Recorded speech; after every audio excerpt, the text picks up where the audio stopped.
संत कबीरनगर में घटित दुखद और संवेदनशील घटना आज के दिन में स्वर्गीय धर्मराज साहनी पुत्र श्री फूलचंद साहनी के प्रति अपनी गहरी संवेदना और समर्थन व्यक्त करता हूं।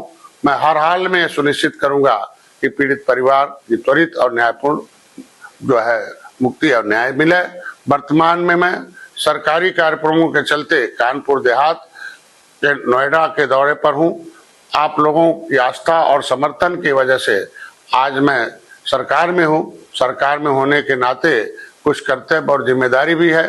इन कर्तव्य के परिपालन में के बावजूद मैं इस मामले को गंभीरता से ले रहा हूं और जल्द से जल्द संत कबीरनगर आकर पीड़ित परिवार से मिलूंगा। सांसद प्रवीण निषाद से वार्ता के क्रम में उसमें मुकदमा भी लिखवाया गया और उनको कार्रवाई के लिए जल्द गिरफ्तारी भी होगी।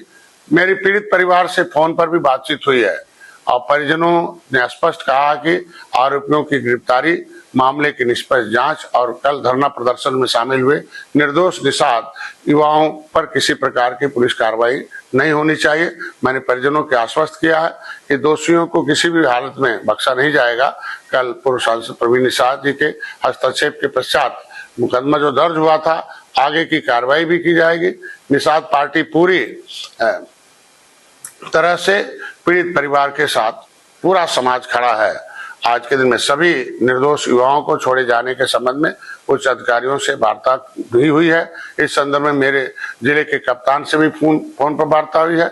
जैसे ही राजकीय कार्यक्रम हमारा संपन्न होगा, मैं स्वयं जो है पीड़ित परिवार के घर दुख के इस घड़ी में मैं शामिल होऊंगा।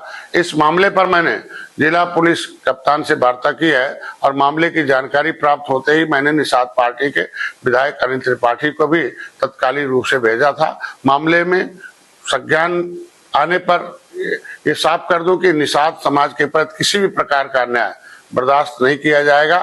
पुलिस प्रशासन से मेरी अपेक्षा है कि पूरी निष्पक्षता और पारदर्शिता के साथ जांच करें।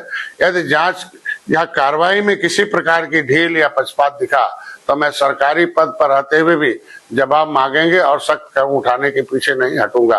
अगर किसी प्रकार की लापरवाही होती है तो मैं व्यक्तिगत रूप से धरना प्रदर्शन और अन्य लोकतांत्रिक माध्यम से न्याय की मांग करेंगे। युवाओं से मेरा स्पष्ट आग्रह है कि अपना भविष्य पढ़ाई और सरकारी अधिकारी बनकर बनाएं।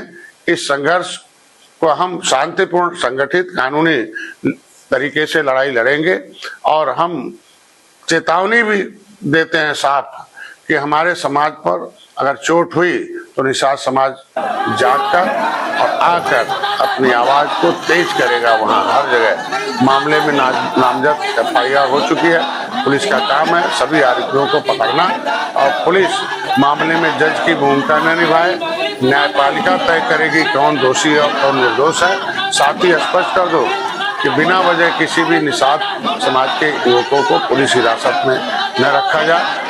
अगली मुलाकात थाने पर ही होगी। अगर ऐसा होता है तो यह चेतावनी नहीं है, यह न्याय की मांग है। पूर्व की सरकारों से प्रेरित अधिकारी और पुलिस भी जान ले कि माननीय मुख्यमंत्री जी के नेतृत्व में हमारी सरकार जीरो टॉलरेंस पर कार्यरत है। अगर किसी प्रकार का जाति संघर्ष जानबूझकर पूर्व की सरकारों से प्रेरित अधिकारी या पुलिस करवाती है तो कोई भी दोषी कर्मी बच नहीं पाएगा। समाज के साथ और समाज के न्याय के लिए मैं अंतिम सांस तक लड़ूंगा। और अंत में एक बार फिर प्रशासन से अपील करता हूं कि शीघ्र, निष्पक्ष और पारदर्शी जांच कर दोषियों को आवश्यक कानूनी दंड दिलाया जाए। पीड़ित परिवार स्वर्गीय धर्मराज साहनी पुत्र श्री फूलचंद साहनी को हर संभव सहायता और सुरक्षा सुनिश्चित की जाए और जल्द ही उसके लिए हम लोग आते हैं। धैर्य रखें हमारा समाज, देर है अंधेर नहीं है, निश्चित रूप से न्याय मिलेगा।